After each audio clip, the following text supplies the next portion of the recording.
అడవి జంతువులను వేటాడిన 2 వ్యక్తులకు రిమాండ్ విధించిన కోర్టు.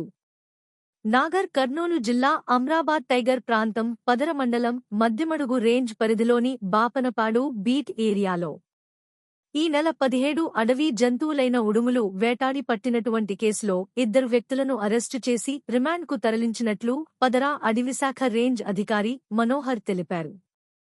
హనుమంతు, మోతిలాల్లను డివిజన్ ఆఫీస్కు పిలిచి విచారణ జరుపగా వారిరువురు నేరాన్ని ఒప్పుకన్నారని తెలిపారు. అందులో ఒకరు, హనుమంతు, ఫారెస్ట్ బీట్ అధికారిగా సిద్దాపూర్ బీట్, అచ్చంపేట రేంజ్లో విధులు నిర్వర్తిస్తున్నారు. వారిని కల్వకుర్తి కోర్టులో హాజరుపరచగా వారికి కోర్టు 14 రోజులు డిమాండ్ విధించిందని తెలిపారు. Like, share, subscribe.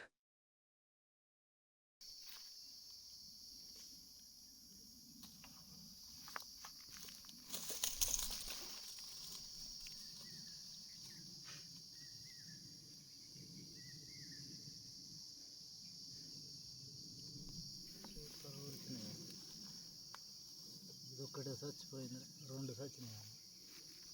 అది చచ్చినట్టు యాక్షన్ పట్టించింది కానీ ఇది కూడా బతికే ఉంది. ఇప్పుడు చచ్చిపోయింది కదా అది.